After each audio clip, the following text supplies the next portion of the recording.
Bonjour à tous. Est-ce que vous voyez ma présentation? Je voudrais tout d'abord remercier euh, les organisateurs pour cette invitation à participer au webinaire du GDR Prométhée. On va ici vous parler de deux opérations qui sont au cœur de la chaîne de traitement hydrométallurgique des minerais et des ressources secondaires issues des déchets minéraux et de la mine urbaine, puisqu'il s'agit des opérations de mise en solution des métaux et de leur récupération sélective par cristallisation et précipitation. Donc, on va commencer par l'opération de lixiviation. On se restreindra ici à la lixiviation chimique, c'est-à-dire qu'on n'abordera pas la lixiviation assistée par les micro-organismes. Donc, ces réactions peuvent être tout d'abord classées classiquement selon la nature chimique ou électrochimique des agents de lixiviation, et on distingue ainsi la lixiviation acide, où l'agent de lixiviation est le proton et qu'on peut par exemple appliquer pour la dissolution de l'anorthite, qui est un aluminosilicate, qui est une ressource alternative d'aluminium à la bauxite. D'ailleurs, pour les phases de la bauxite, dans le fameux procédé Bayer, cette fois-ci, c'est plutôt une lixiviation alcaline qui est mise en œuvre, utilisant les ions hydroxyle. Et pour les phases les plus réfractaires, on peut également combiner l'action d'agents oxydants, qui peuvent être l'oxygène de l'air ou le fer ferrique, par exemple pour dissoudre la chalcopyrite, ou alors des agents réducteurs dans le cas des oxydes supérieurs issus de la black mass qui viennent du recyclage des batteries lithium-ion. Et enfin, une dernière classe d'agents lixiviants est constituée par les agents complexants qui peuvent permettre également une extraction sélective de certains métaux. Mais nous, ici, on va plutôt examiner ces systèmes du point de vue des systèmes polyphasiques, c'est-à-dire selon la forme dans laquelle on va retrouver les produits, sous forme en solution ou soit sous forme de solide.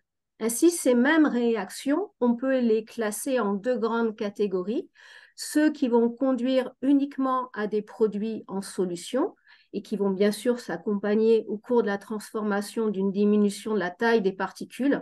Alors, je parle bien sûr ici des phases pures. S'il y a des impuretés, on peut aussi également avoir des solides. Et les réactions qui vont également générer des phases solides et pour lesquelles on n'aura pas forcément une diminution de la taille des particules parce que ces phases solides vont pouvoir se déposer soit en surface des particules, soit éventuellement également au sein de la porosité si on part de particules initialement poreuses. Et donc, selon la perméabilité de ces phases solides, cela pourra avoir un impact plus ou moins marqué sur la vitesse globale de la dissolution jusqu'à la bloquer complètement dans les cas les plus critiques. Donc, on va passer maintenant au modèle de dissolution possible. Alors, on va introduire un autre critère qui est celui de la porosité initiale des particules à dissoudre. En effet, ça va conditionner le lieu de la réaction avec l'agent de lixiviation, puisque si on part de particules initialement poreuses, la réaction va pouvoir avoir lieu dans tout le volume de la particule. Au contraire, si les particules de départ ne sont pas poreuses, la réaction va être limitée à une mince couche qu'on peut même assimiler à une surface, et donc au cours de la transformation, on va avoir le déplacement d'un front de réaction. Et là, on va retrouver dans cette première catégorie les modèles très classiques de cœur et grains rétrécissants qui se distinguent justement par la présence ou non de ce dépôt de phase solide en surface des particules. Donc, pour ce qui est du modèle à cœur rétrécissant, on va faire une hypothèse supplémentaire, celle que ce dépôt de particules est suffisamment perméable pour permettre à l'agent de lixiviation d'atteindre le cœur jusqu'à la transformation complète de la particule. On va également supposer que la densité de cette couche de cendre est similaire à celle du solide initial, si bien que la particule va rester de taille inchangée. Au contraire, pour le modèle à grains rétrécissants, où les produits sont tous fluides, où la couche de cendre se désagrège et ne reste pas accrochée au noyau réactif, on aura diminution de la taille de particules. Alors, on peut bien sûr trouver des modèles mixtes un peu plus compliqués où on aura à la fois grains et cœur rétrécissants. Par exemple, si la couche de cendre est plus dense ou si on a une élimination partielle et progressive de cette couche de cendre. Pour ce qui est maintenant des particules initialement poreuses, on peut trouver dans la littérature des modèles de complexité croissante. Au plus simple, on peut imaginer que le transfert de l'agent de lixiviation va être très rapide, si bien qu'il n'y aura pas de gradient de concentration à l'échelle de la particule, que la réaction va se dérouler de façon homogène à cette échelle et donc que la particule va se convertir en bloc. C'est ce qu'on appelle le modèle de conversion progressive uniforme. Si on veut tenir compte d'un système un petit peu plus réaliste où il peut y avoir des gradients de concentration au sein de la particule, on peut passer au modèle de particules multigrains, donc qui voit la particule comme une agglomération de petits grains qui chacun peuvent obéir, par exemple, au plus simple au modèle à cœur rétrécissant, donc formant leur microcouche de cendre. Et dans ce cas-là, la porosité de la particule restera inchangée. Et pour tenir compte d'une réalité encore un peu plus complexe, avec une évolution des pores, de la taille des pores, on peut passer au modèle de pores aléatoire, dans lequel ici, en fait, on va s'intéresser justement à décrire l'évolution de ce réseau poreux, avec par exemple ici un blocage progressif, lorsque la densité de la phase Q solide produite est plus faible que celle de la phase B réactive. Nous, ici, on va s'intéresser aux deux premiers modèles, modèle à cœur rétrécissant, à grain rétrécissant. Ce sont les plus simples et aussi ils sont déjà représentatifs d'un grand nombre de transformations qu'on peut retrouver en hydrométallurgie. Donc, on va bien sûr faire des hypothèses au préalable avant de dériver les équations correspondantes. Et donc, la première hypothèse, c'est de considérer ici la réaction entre l'agent de lixiviation et notre solide comme irréversible, c'est-à-dire qu'on va se placer loin de la saturation de la phase solide, ce qui va nous permettre, en fait, ici, de simplifier la vitesse chimique de surface, donc qui est ici exprimée en mol de B par unité de surface réactive et par unité de temps, puisqu'on va éliminer ici la contribution de l'enthalpie libre de la réaction, autrement dit l'effet de l'écart à l'équilibre. On va faire des hypothèses supplémentaires en ne considérant pas les effets d'inhibition ou d'activation par les autres espèces en solution que l'espèce A. Autrement dit, on va relier cette vitesse de réaction à la température et à l'activité de l'espèce A, qui tient bien sûr compte de la disponibilité réelle de cette espèce du fait des interactions en solution. Donc, ça veut dire que pour calculer ce terme de réaction, il va falloir réaliser un couplage avec un modèle thermodynamique de la solution pour calculer le coefficient d'activité correspondante. Alors là, on retrouve une loi puissance. Je vais pas revenir dans le détail, mais ces lois peuvent être de type empirique ou issues de mécanismes réactionnels qui sont largement décrits dans la littérature géochimique. J'ai mis ici des exemples de modèles théoriques qui permettent en particulier d'expliquer la valeur de l'exposant N selon le type de solide considéré. On va aussi considérer des particules de forme idéale, des sphères lisses et toutes de la même taille. Donc, ça veut dire qu'on aura le rapport surface sur volume qui sera de la forme 3 sur le rayon. On va négliger tous les effets thermiques. On va supposer que notre solide a une composition uniforme et qui reste invariante au cours de la transformation. Je parle ici du noyau réactif, par exemple. Pour décrire enfin le transport du réactif A qui va se faire déjà au travers de la couche poreuse si elle est présente, on va supposer qu'elle obéit à une loi de type Fick au plus simple, autrement dit que la densité de flux de transfert de A est proportionnelle au gradient de concentration avec une diffusivité particulière, une diffusivité effective qui tient compte de la structure de la couche de cendre, c'est-à-dire de sa porosité et de la tortuosité des pores. Et on va supposer cette diffusivité invariante.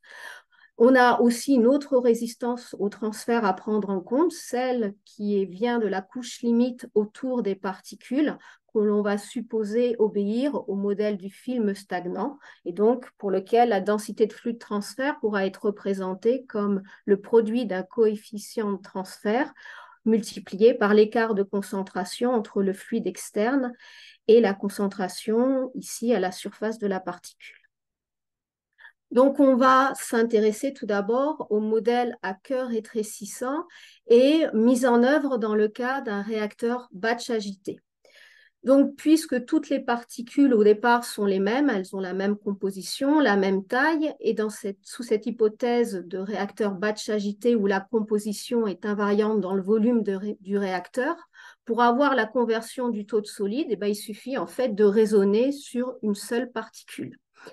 Et dans le cas du modèle à cœur rétrécissant, en fait, puisque le cœur reste de composition invariante, cette conversion ou le nombre de moles de B résiduel, on peut le relier simplement à la diminution du volume du cœur. Puis bien sûr, la stoichiométrie va relier l'évolution du nombre de moles de B à celle de A. Donc là, on a trois facteurs limitants possibles, soit la réaction chimique de surface, soit le transfert au travers de la couche limite qui entoure les particules, soit la diffusion dans la couche poreuse de centre. Et donc, ces trois limitations vont être à l'origine de gradients de concentration à l'échelle de la particule, sachant que la seule concentration que l'on connaît, c'est celle dans le fluide externe.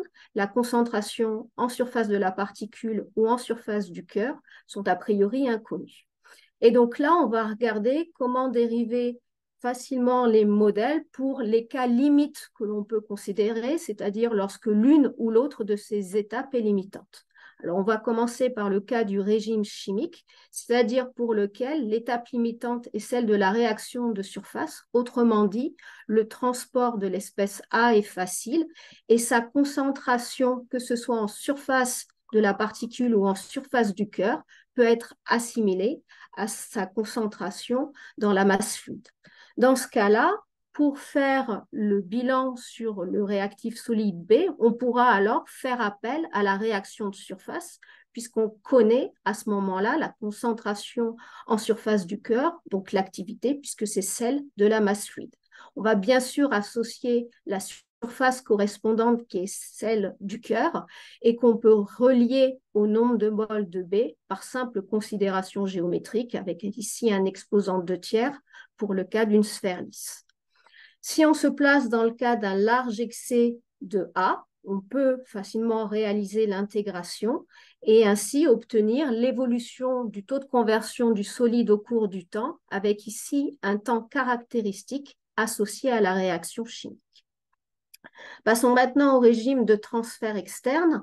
Dans ce cas-là, les gradients vont être localisés dans la couche limite en surface de la particule et il sera ici intéressant pour faire la dérivation de faire appel au modèle du film puisqu'on pourra donc simplifier son expression. La surface associée, c'est la surface de la particule qui, dans le cas du modèle de cœur rétrécissant, reste invariante. On peut faire donc facilement l'intégration et on obtient bien sûr une nouvelle expression liant le taux de conversion du solide au temps avec un nouveau temps caractéristique. Dernière étape limitante possible, celle de la diffusion interne dans la couche poreuse.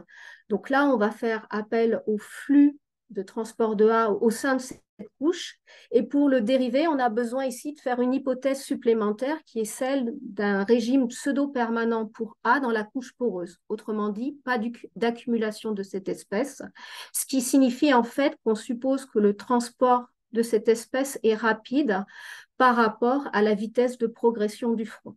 Je ne vais pas faire la dérivation complète, mais on obtient ainsi un flux de transport qui va être invariant et qui peut s'exprimer sous cette forme-là. Et donc, on peut, après intégration, de nouveau avoir une nouvelle expression du taux de conversion.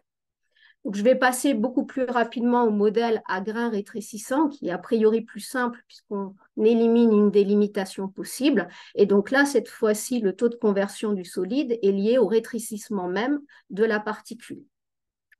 En régime chimique, on va retrouver exactement l'analogue à ce que l'on a vu précédemment dans le cas du modèle à cœur rétrécissant, et donc la même expression, si ce n'est que là, c'est la surface même de la particule qui est considérée.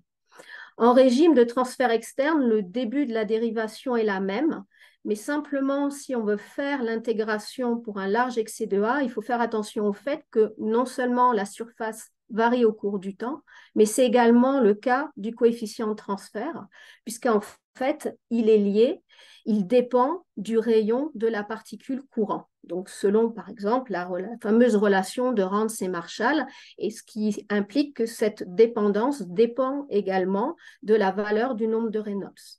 Puisque à faible nombre de Reynolds en régime de Stokes, on aura le coefficient de transfert qui sera inversement proportionnel au rayon et inversement proportionnel à la racine du rayon en régime turbulent, donc donnant naissance à de nouvelles expressions. Donc ce qui est surtout intéressant maintenant, c'est de voir en pratique comment on peut distinguer les régimes de fonctionnement. Alors tout d'abord, la première question à se poser, c'est est-ce que nos particules sont poreuses ou non pour pouvoir appliquer éventuellement ces modèles à grains ou cœurs rétrécissants. Donc la réponse peut être donnée bien sûr en réalisant une porosimétrie gaz ou mercure sur les particules de départ. Grâce à la granulométrie laser, si on peut faire des échantillonnages de notre phase solide, on pourra voir s'il est raisonnable de considérer les particules de taille constante. Et pour mettre en évidence éventuellement la présence d'un dépôt en surface, on pourra faire appel à la microscopie électronique ou à des techniques spectroscopiques. Et là, je voudrais juste illustrer mon propos avec quelques exemples d'images de particules qu'on a pu obtenir au MET ou au MEB lors de la carbonatation en fait de silicate magnésien qui est réalisée en voie aqueuse et dont la première phase est donc la dissolution. Et on voit ici que selon les conditions opératoires de température, selon le fait qu'on réalise une dissolution simple ou avec attrition, on a une variété de couches de dépôt avec des épaisseurs variables, des perméabilités variables et des structures cristallines éventuellement variables. Et un dernier point intéressant concerne l'utilisation de la spectroscopie, en particulier de photoélectrons X, parce qu'elle permet de scanner l'extrême surface des particules. Et par exemple ici, dans notre cas, en s'intéressant au spectre du silicium, on a pu voir un shift vers les plus hautes énergies en cours de dissolution simple, qui était le signe d'un enrichissement de la surface en silice. Et donc ici, par contre, lorsqu'on a pu appliquer une attrition, on a pu exfolier ces couches et revenir à un niveau à peu près égal au solide initial. Donc en pratique, si on a accès à ce type de métrologie, pour déterminer le régime dominant, on pourra regarder l'évolution du rayon du cœur ou du rayon de la particule au cours du temps et le comparer aux courbes théoriques. Et pareil pour le taux de conversion du solide qu'on peut avoir de façon indirecte en dosant la quantité de métal extraite dans la solution. Une autre manière de faire pour distinguer ces régimes de fonctionnement, c'est de réaliser des expériences à différentes températures, puisque bien sûr, la vitesse de la réaction chimique par la loi d'Arrhenius va être beaucoup plus dépendante à la température que les étapes physiques. On a vu aussi le temps de conversion complète de nos particules précédemment selon les différents régimes et elles ont une dépendance au rayon initial qui est variable. Et donc, si on fait varier ce rayon initial et qu'on mesure ces temps, on peut aussi pouvoir déterminer l'étape limitante. Et la dernière chose que l'on peut faire, c'est en génie chimique, on aime bien déterminer des temps caractéristiques. Donc, ces temps caractéristiques sont justement liés au temps de consommation totale et donc voir l'étape limitante, mais ça implique bien sûr de connaître les paramètres associés. Donc, on a réservé ici quelques questions possibles pour la phase de questions. Et donc, ils vont être liés soit à la surface réactive effective, à la prise en compte de la polydispersité ou à la transposition de batch en continu. Et je vais m'arrêter là pour laisser la parole à Béatrice qui va vous parler de cristallisation et précipitation. Oui, merci Karine. Bonjour à tous. Donc, je reprends la chaîne et on dispose maintenant d'une solution contenant les métaux d'intérêt et il faut les séparer, purifier par précipitation. Alors, tout d'abord, je voudrais en introduction bien préciser ce que j'entends par précipitation. Si l'on revient au concept classique de cristallisation, on sait qu'à partir d'une solution, lorsque l'on veut obtenir une phase solide, il faut créer l'état de sursaturation, qui est un écart à l'équilibre. Donc, classiquement, cette sursaturation, on peut la créer par évaporation, par refroidissement, par addition d'un solvant. Mais pour être très clair, ici, ce dont je vais parler, c'est de cristallisation réactive, c'est-à-dire la création de l'état de sursaturation par une réaction chimique. Donc, on voit sur ce diagramme qui donne la taille des particules obtenues en fonction de cette sursaturation que l'on va être dans des niveaux de sursaturation très élevés, de l'ordre de 10 puissance 3 à 10 puissance 6 en unité adimensionnelle. Donc, très forte sursaturation et cela conduit à, lorsque les cristaux apparaissent, à des cristaux très fins, ce qui veut dire qu'on est dans une gamme de taille de très fines particules. Donc, c'est l'étape de nucléation, l'apparition des particules, le changement de phase liquide-solide. Et ensuite, ces particules, très vite, vont s'organiser, elles vont croître et elles vont également s'agréger ou s'agglomérer. Maintenant, si l'on regarde le diagramme ici qui donne les temps caractéristiques en fonction d'une dimension, on voit tout de suite que pour créer ces petites particules, la nucléation, le temps nécessaire est très très faible, de l'ordre de la microseconde. En revanche, pour une croissance de ces particules, on va plutôt être à des temps beaucoup plus élevés. Euh, pour l'agglomération et l'organisation, la structuration de ces particules, on sera au-dessus également. Donc, on ne peut pas parler de précipitation si l'on n'associe pas la naissance et l'organisation de ces particules à l'hydrodynamique du réacteur, c'est-à-dire à la création de tourbillons au sein de ce réacteur qui vont générer le mélange des réactifs à des échelles plus ou moins importantes. Ça peut être des macros au niveau des macro structures ou bien des microstructures et on parlera de macro-mélange ou de micro-mélange. Donc, pour continuer et sur cette précipitation. Donc, c'est une réaction chimique entre deux composés solubles conduisant à un composé moins soluble qui cristallise. Et les réactifs peuvent être des molécules, donc qui vont générer une tierce molécule dissoute qui devient ensuite solide, mais on peut aussi avoir des ions qui réagissent et qui donnent une espèce très peu soluble qui précipite directement. Donc, le solide généré peut être amorphe ou cristallin, et chacune des étapes de cette formation de précipité a sa propre cinétique, auquel il faut ajouter l'effet du mélange, comme je l'ai évoqué. Donc, en fait, on doit considérer la compétition entre le mélange, la réaction et la nucléation. Et c'est cela qui différencie peut-être la précipitation des autres, de la cristallisation plus classique, puisque la méthodologie en général en cristallisation, c'est d'essayer de créer des expériences qui permettent d'isoler chacune des étapes pour étudier son mécanisme et les lois cinétiques associées. Ici, on ne peut pas et on aura simultanément les trois phénomènes. Donc, par exemple, on a tout un tas de produits qui sont formés par précipitation homogène, donc par addition d'un réactif, d'une solution de réactif à la solution issue de la lixiviation, comme j'ai mentionné ici quelques exemples. Mais on peut aussi avoir des réactions hétérogènes où c'est un gaz qui vient réagir avec la solution. Alors, si je reviens aux différentes étapes, on a la réaction qui génère la force motrice de la précipitation, c'est-à-dire la sursaturation.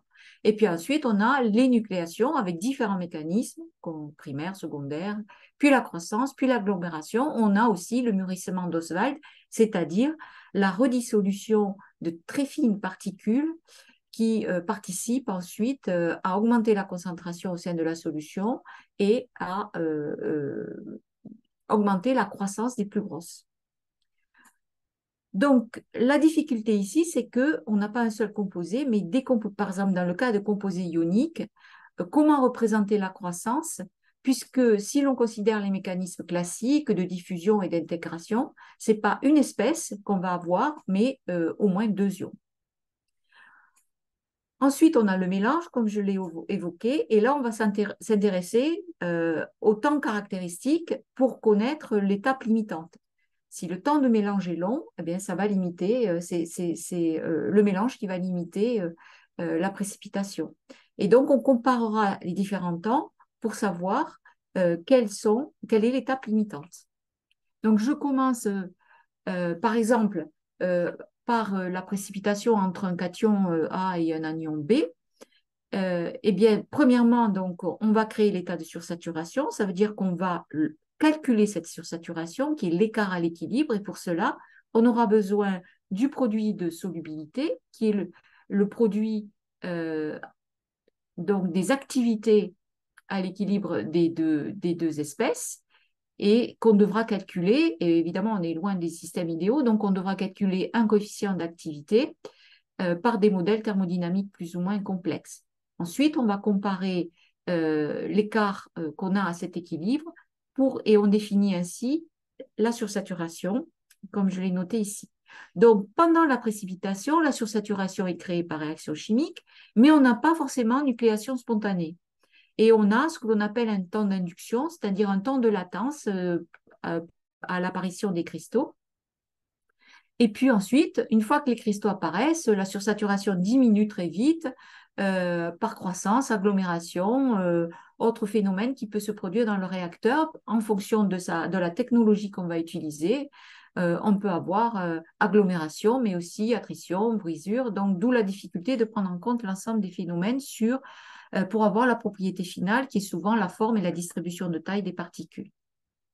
Alors, par exemple, pour la sursaturation, si je prends la précipitation de la bomite par le sulfate d'aluminium et l'aluminate de sodium, ben, je vais pouvoir calculer une sursaturation à condition de pouvoir calculer les coefficients d'activité qui me permettent d'avoir les activités. Donc, par exemple, avec un modèle de Pitzer qui me permet de prendre en compte l'ensemble des interactions qui sont au sein de ces systèmes. Bon, donc, je pense que vous avez eu des webinaires sur les modèles thermaux, donc je vais... pardon, j'ai un problème. Ok, ça marche. Donc,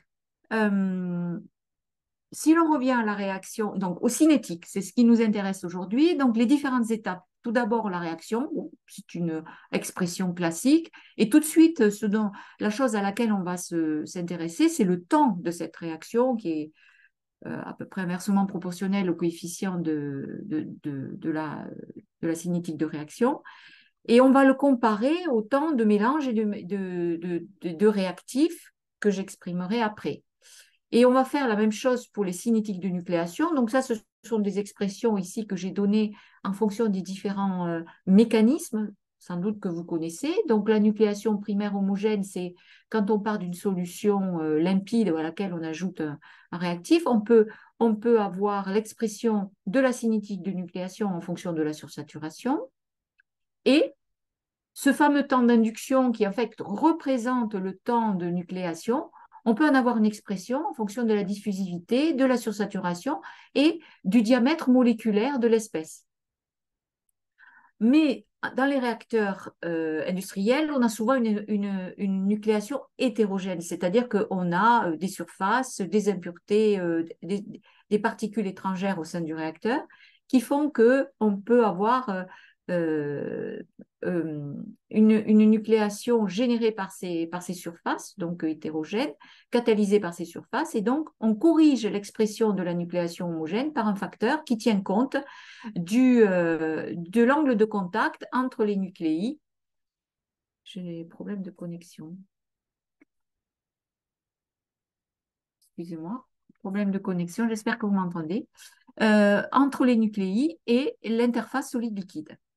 Enfin, on peut avoir un autre mécanisme de nucléation qui est la nucléation secondaire. Lorsque les cristaux sont présents dans la solution, eh bien, ils peuvent eux-mêmes générer de nouveaux cristaux par nucléation secondaire, c'est-à-dire par arrachement d'entités organisées de la surface des cristaux qui vont se retrouver au sein de la solution et qui eux-mêmes, en s'associant à d'autres entités, vont donner lieu à des nouveaux nucléi. Donc, cette nucléation secondaire, elle est due au choc entre cristaux ou au choc entre cristaux et parois ou agitateurs du réacteur. Et donc, elle fait intervenir toujours la sursaturation, mais également la quantité, la densité solide de la solution, c'est-à-dire le rapport solide sur liquide de la solution, et la puissance intégrée, communiquée au système.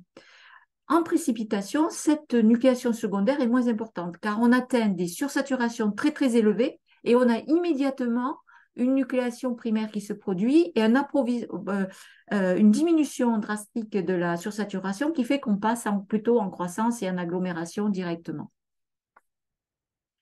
Donc, par exemple, je voudrais vous montrer l'effet du mélange dans le cas de la précipitation de bohémite que j'ai évoquée précédemment. Donc, on va faire une introduction double G dans un pied d'eau des deux réactifs.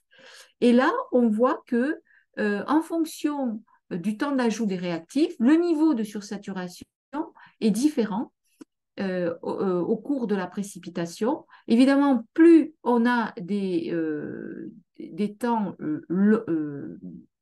importants, plus la sursaturation sera faible, car on ajoute petit à petit le réactif, et donc on va pouvoir avoir une nucléation progressive, mais si on ajoute d'un coup le réactif, là, on va avoir une sursaturation élevée et des très fines particules. Donc, ça a une conséquence directe sur la taille des particules. Donc, dans ces systèmes, on peut calculer le macromélange, c'est-à-dire la formation de macrofluides constitués d'agrégats microscopiques totalement ségrégés, n'échangeant pas avec leur environnement, ou le micromélange, et là, c'est le mélange, c'est le microfluide qui est parfaitement mélangé à l'échelle moléculaire. Et donc, ces temps caractéristiques vont être comparés au temps de nucléation, au temps d'induction en particulier, au temps de la réaction, et on va pouvoir déterminer quel est le phénomène limitant. Donc, pour que les temps de micromélange soient très faibles, on va utiliser des micromélangeurs particuliers. Donc, on va faire un pré-mélange. Alors, pourquoi? Parce que dans le cas précédent, on a une distribution de la sursaturation au sein de la cuve, tandis que si on utilise un pré-mélangeur en Y, en T ou avec des entrées décalées, eh bien, à la sortie de ce micromélangeur, on va avoir toujours la même sursaturation et de ce fait, on aura toujours la même qualité de particules. Et cela permet également d'avoir des temps de micromélange très faibles et donc le mélange ne devient plus le phénomène limitant. Donc maintenant, si on passe à la croissance, on va revenir à la théorie, au mécanisme de croissance classique en cristallisation. Donc la molécule est amenée jusqu'au voisinage du cristal dans la couche de diffusion, puis intègre le réseau cristallin, donc c'est la théorie de la double couche, et donc on va avoir des expressions en fonction de la sursaturation des différents mécanismes de croissance. Donc on peut très bien utiliser ces expressions. Néanmoins, dans le cas d'une précipitation, eh bien, on va avoir en particulier pour le mécanisme d'intégration, une absorption de chacun des ions suivie de la formation d'un composé insoluble dans la couche d'absorption, puis de son intégration dans le réseau cristallin. Donc, est-ce que c'est le mécanisme qu'il faut considérer pour calculer la vitesse de croissance? Dans ce cas-là, eh bien, il faut calculer la concentration des ions absorbés. Alors, comment on peut calculer la concentration des ions absorbés? On peut utiliser différents types d'isothermes, comme l'isotherme de Langmuir. Donc, évidemment, elle est liée à la concentration de l'ion dans la solution. Pour calculer la concentration des ions négatifs, on peut aussi utiliser la théorie de la double couche électrique, comme la théorie des LVO. Donc,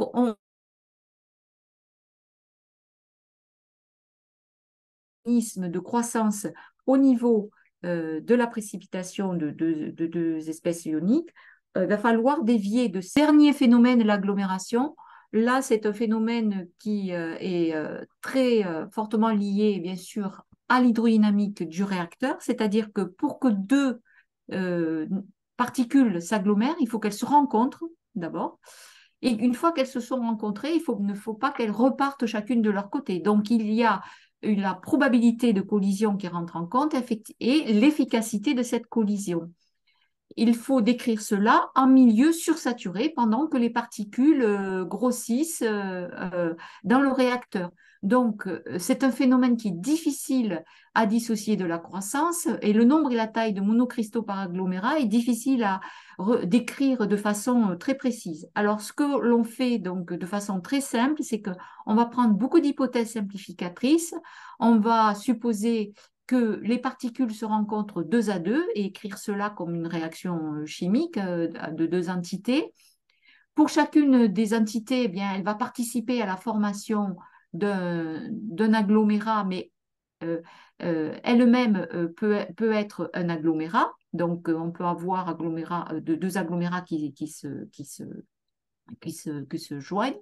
Et donc, en faisant cette hypothèse de collision des espèces 2 à 2, en faisant l'hypothèse que chaque collision est efficace, donc on ne prend pas, que les particules sont identiques, eh bien, on va pouvoir écrire une loi cinétique d'agglomération et revenir à ce que l'on appelle le formalisme de Chmielewski, qui n'est pas du tout ce qui se passe en réalité dans le réacteur, mais qui est très utilisé dans une première approche pour avoir une idée des phénomènes qui sont à l'origine de l'agglomération.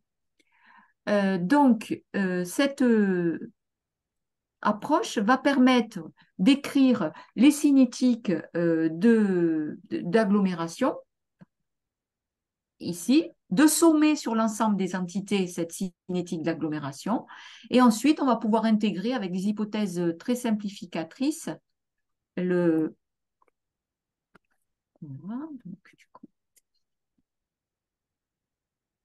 Voilà. On va pouvoir intégrer en supposant le mécanisme d'agglomération. Donc, soit on va dire les particules sont très fines, on est en diffusion brownienne et on va exprimer le noyau d'agglomération, c'est-à-dire les coefficients K, en fonction du coefficient de diffusion calculé par la loi de Stokes-Einstein. Et à ce moment-là, on peut intégrer l'équation et ça donne lieu à une variation du nombre de particules par unité de volume et de temps qui varie inversement au temps. C'est une indication du mécanisme qu'on appelle péricinétique. Ou bien on va dire, eh bien, ce noyau, je vais l'exprimer en supposant qu'on est en cisaillement laminaire uniforme. Les deux particules donc glissent l'une à côté de l'autre. Et puis, on va pouvoir exprimer ce noyau en fonction de cisaillement. On est quand même dans des réacteurs turbulents, donc on est loin de la réalité, mais c'est une première approche que l'on fait. Et l'on représente le nombre de particules obtenues en fonction, le log du nombre de particules en fonction de la droite. Et ça, c'est significatif de ce type de mécanisme orthocinétique. Bon, il existe évidemment des noyaux d'agglomération beaucoup plus sophistiqués que l'on peut exprimer et passer à des résolutions numériques des lois cinétiques d'agglomération.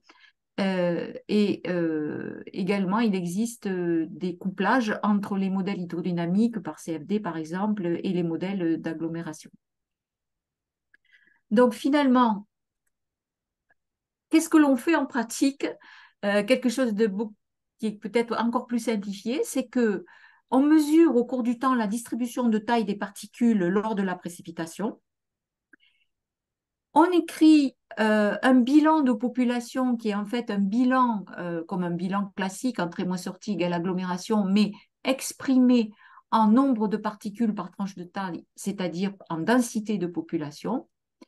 Et on recalcule cette taille de particules eh bien, en introduisant dans le bilan de population les lois cinétiques dont j'ai parlé, mais ne connaissant pas les coefficients, on fait une identification paramétrique des coefficients cinétiques à l'aide des données expérimentales et on a des programmes d'optimisation. Alors, cette approche, elle peut être utile dans certains cas, mais la plupart du temps, on essaye de caractériser le phénomène limitant, nucléation, mélange, croissance, agglomération, et on se concentre sur son mécanisme pour le décrire le plus précisément possible et pouvoir expliquer ce qui se passe. Voilà, je ne veux pas aller plus loin parce que le temps est écoulé. Donc, simplement, ce que l'on peut dire en conclusion, c'est que les deux phénomènes, lixiviation, précipitation, sont intimement liés puisque la solution issue de la lixiviation, eh bien, c'est la solution initiale de la précipitation et donc la sélection des réactifs, la sélection du réacteur, la sélection des conditions de sursaturation dépend de cette lixiviation, donc de la solution issue de la lixiviation, et que par ailleurs, il ne faut pas oublier qu'entre les deux, il y a des étapes de filtration avant, après, et que quelquefois on bâtit de bons rendements de précipitation, on a la phase que l'on veut, mais on est incapable de la filtrer. Donc on va revenir sur la précipitation à cause de ce phénomène de processabilité qui pose problème. Voilà, je vous remercie. À la suite de ces transparents, vous avez des références sur lesquelles vous pourrez aller si vous voulez plus de détails sur la lixiviation ou la précipitation. Merci beaucoup, Béatrice et Karine, pour cet exposé très didactique. J'ai beaucoup apprécié. Merci bien.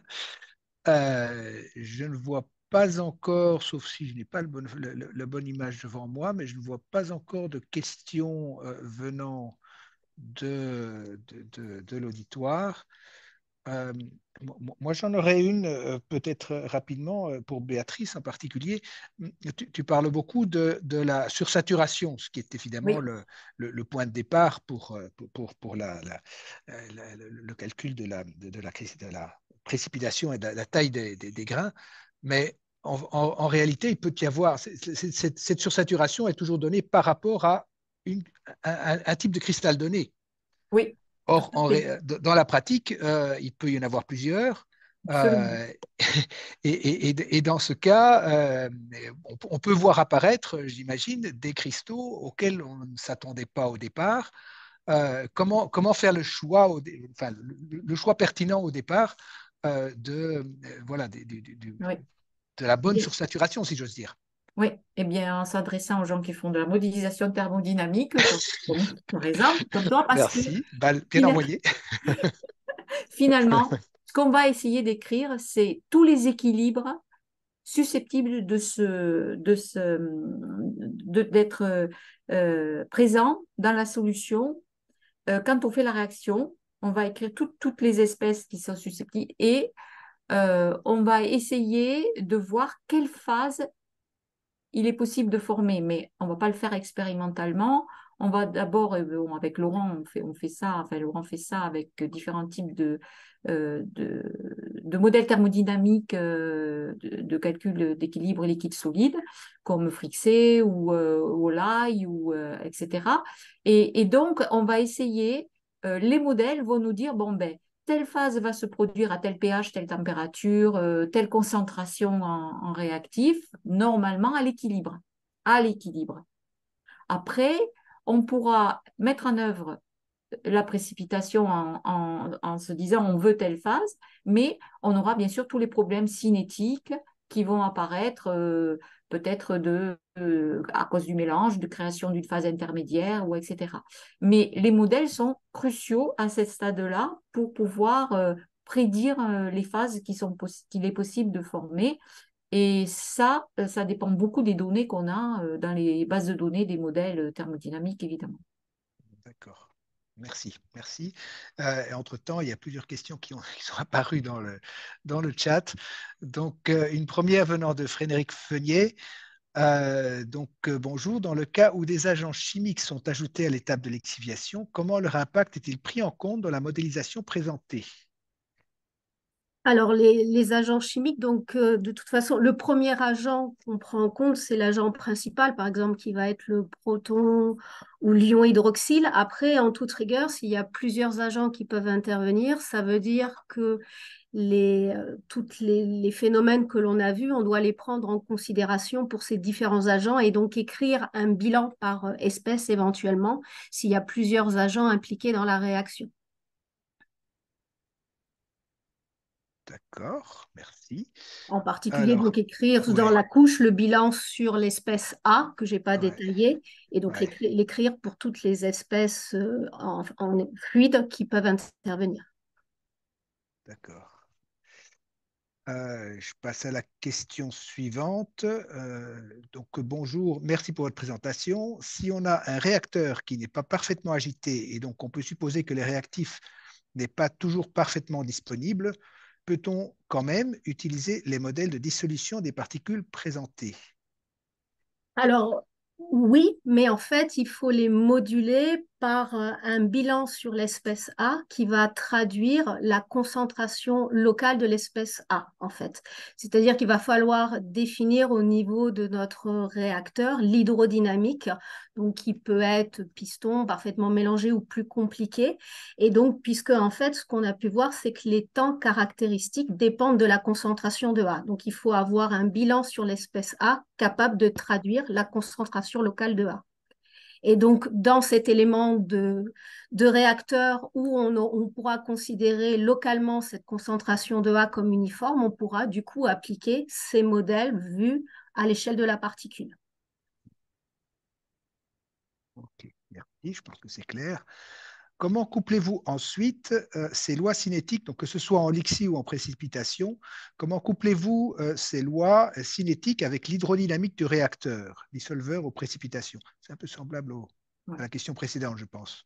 Oui, alors il y a des centres qui le font en fait, c'est en calculant, enfin en ayant l'hydrodynamique locale. Alors, première étape, on considère toujours qu'on est on découpe le réacteur en zone parfaitement mélangée ou en zone piston ou en zone, etc. Ça, c'est le bon génie chimique classique et on le couple avec les lois cinétiques. Ou si l'on veut vraiment prendre en compte la distribution locale, à ce moment-là, on va le coupler avec des modèles de mécanique des fluides. Ouais. Et donc, on va avoir à chaque fois, on va calculer à chaque fois comment dire, le mouvement des particules. Si on est, par exemple, dans une suspension, on va avoir, on va suivre les particules, par exemple, dans leur mouvement. Enfin, il y a différents types d'approches de modélisation qui couplent les deux. Oui, et pour compléter aussi, ce qui peut être aussi compliqué à prendre en compte, c'est lorsqu'on a un écoulement des particules. Parce que on parlait de micromélange, de macromélange, les particules, ça peut être vu comme un macrofluide. Donc, ça veut dire qu'on va devoir coupler une distribution des temps de séjour des particules. Donc, savoir si les particules vont être en écoulement piston, parfaitement mélangées, pour ensuite pouvoir utiliser les lois cinétiques, en fait, où on va pouvoir prédire la fraction résiduelle de particules en faisant la sommation, en fait, des lois précédentes, modulo cette distribution des temps de séjour des particules. D'accord. Je continue. Laurent, je vois le temps qui passe quand même, donc je ne sais pas si on a encore le temps. Je vois qu'il y a encore deux Ah, encore questions. peut-être les deux questions. Oui, comme il y avait une petite On coupure, poursuit. ouais, il restait deux Voilà. Hein. questions. Ouais. Alors, est-il possible de modéliser une cristallisation avec des formes monotropiques? Charles Paris. Alors, monotropique, c'est-à-dire non sphérique, c'est ça qu'il voulait dire? Isotrope, j'ai pas compris Honnêtement, monotropique. alors, Bon, en tout cas, les formes, pour les modéliser, en fait, les bilans de population sont écrits en taille avec une taille caractéristique, ce qui suppose qu'on a défini ce qu'était la taille caractéristique de l'objet. Oui, il existe des bilans de population qui prennent en compte toutes les propriétés. Il peut y avoir des bilans de population qui prennent en compte des dimensions qui caractérisent la forme. On peut faire deux dimensions caractéristiques au lieu d'une. Il y a des bilans de population qui prennent en compte la porosité, par exemple, si c'est la propriété qu'il faut. Donc, je pense que l'outil bilan de population peut servir à modéliser d'autres propriétés, ce qui veut dire qu'on est capable d'exprimer les différentes lois cinétiques en fonction de ces propriétés, celles que l'on a choisies. Super, merci. J'espère que ça répond à la question. Euh, alors, la dernière de Clémence Nikitine. D'accord, merci, répond Charles Paris. Donc, c'est bon. Pour la détermination des paramètres cinétiques en précipitation, utilisez-vous des outils expérimentaux classiques ou plus particuliers? Oui, alors, euh, cela dépend des échelles. Donc, par exemple, pour la nucléation, en précipitation, si on veut comprendre quelque chose, il faut descendre il faut travailler avec des outils de microfluidique, je pense. C'est-à-dire qu'il faut refaire les micromélangeurs, le micromélangeur là qui fait intervenir des canaux de très faible dimension. Eh bien, il faut aller voir ce qui se passe au moment où les particules naissent, quelles espèces. Alors, on peut faire beaucoup de choses. On peut suivre au niveau moléculaire, au synchrotron. On peut faire de la spectrométrie, on peut faire beaucoup de choses mais on peut aussi avoir des outils microfluidiques sous microscope et regarder comment apparaissent les phases, comment elles grossissent. Ça, c'est local. Voilà. On réduit la dimension du réacteur de sorte qu'on peut observer les choses. Mais on peut aussi utiliser des outils classiques dans un réacteur si on est capable d'avoir, euh, bon, par exemple pour la cinétique, on peut suivre euh, le pH, la taille des particules, par exemple. Voilà, on a aussi des méthodes classiques de suivi in situ de l'évolution de la taille des particules et des concentrations au sein du réacteur. Merci beaucoup.